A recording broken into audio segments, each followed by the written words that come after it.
Nous voulons échanger autour d'un sujet aussi important en droit au WADA qui concerne les limites à la condamnation du tiers saisi au paiement des causes de la saisie et éventuellement aux dommages et intérêts.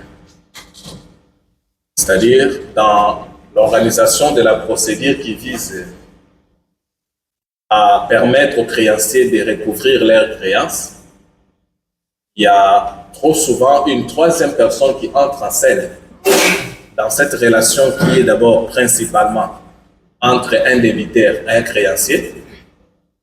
Mais trop souvent, quand il s'agit de recouvrir la créance, il y a une troisième personne qui entre en scène qu'on appelle un tiers saisi. Alors, cette troisième personne-là a toujours tendance à protéger les débiteurs en raison de sa relation avec les débiteurs saisis. C'est pourquoi le législateur a voulu mettre une gamme de sanctions en réprimant une certaine attitude tendant à enfreindre les procédures ou la procédure engagée dans le recouvrement de la créance.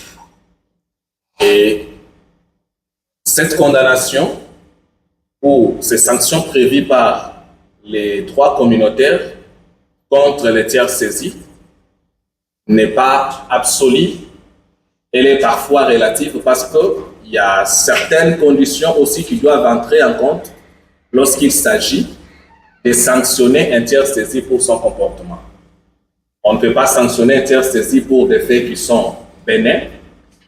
On ne peut pas sanctionner le tiers saisi pour des erreurs peut-être de bonne foi, mais il y a des causes qui peuvent donner naissance à la sanction du tiers saisi, qu'il soit au paiement des causes de la saisie ou encore au dommage et intérêt. C'est tout ce que nous voulons voir aujourd'hui. Alors, il nous est indispensable de commencer à définir d'abord ce qu'on entend par un tiers saisi. Qui est un tiers saisi?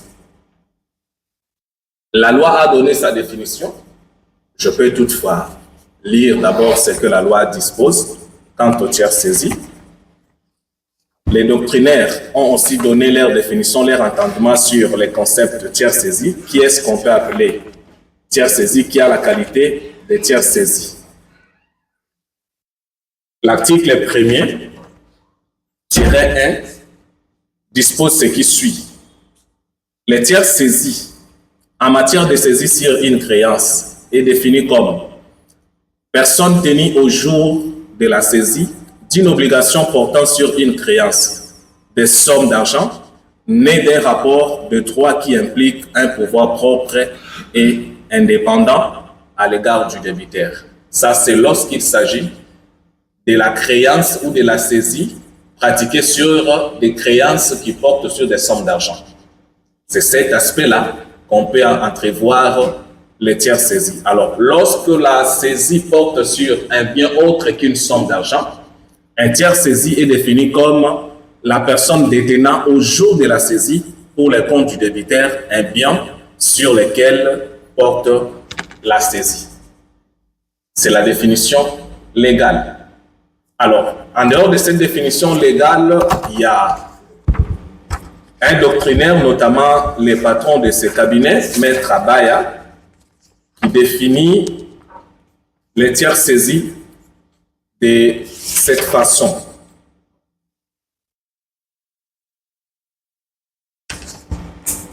Voici ce qu'il dit quant à ce qui concerne la définition du tiers saisi. Le tiers saisi est la personne qui, au moment de la saisie, pratiquée entre ses mains, a la qualité de tiers saisi, c'est-à-dire détient effectivement des biens pour les comptes du débiteur saisi. Je reviens, les doctrinaires disent, le tiers saisi est la personne qui, au moment de la saisie pratiquée entre ses mains, a la qualité de tiers saisi, c'est-à-dire détient effectivement des biens pour le compte du débiteur. Alors, nous avons aussi voulu, parlant de, ou en analysant ou en faisant une étude combinée de ces définitions, simplifier la définition du tiers saisi. Que vous pouvez retenir, et tiers saisi, c'est les débiteurs du débiteur saisi au moment de la saisie. Par tiers saisi, vous pouvez simplement comprendre que c'est les débiteurs du débiteur saisi au moment de la saisie.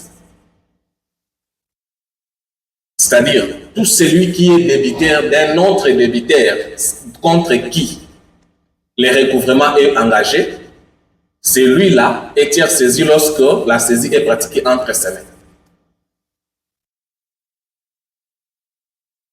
Vous devez, JC, tu dois à Grady 100 000 $. On suppose que tu es un établissement bancaire. Grady a effectué le dépôt sur son compte, logé dans tes livres, et son compte est créditaire d'une somme évaluée à 100 000 $. Contre Grady, une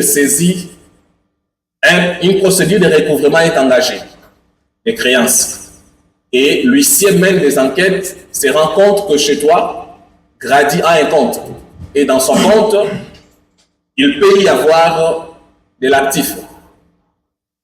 L'huissier peut venir directement chez toi pour frapper la saisie sur les avoirs de Grady se trouvant entre tes mains. Et en ces moments-là, parce que tu es débiteur de Grady, tu détiens ces avoirs. En termes d'actifs, tu deviens débiteur de Grady, qui est le débiteur saisi contre qui la poursuite est engagée. C'est pourquoi j'ai dit, et tiers saisi, les débiteurs du débiteur saisi entre les mains de qui la saisie est pratiquée, ou soit et tiers saisi, les débiteurs du débiteur saisi au moment de la saisie. Tout celui qui détient les avoirs d'une personne contre qui une procédure de recouvrement forcé est engagée et qu'une saisie est pratiquée entre ses mains, celui-là a la qualité du tiers saisi. On peut être tiers saisi en détenant les biens meubles de quelqu'un. Il suffit simplement que vous ayez une obligation envers les débiteurs saisis.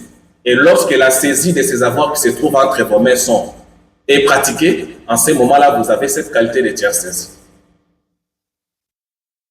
Alors, la loi, de cette manière-là, a organisé à ce que l'action du tiers saisi, qui est devenue maintenant importante dans la procédure de recouvrement,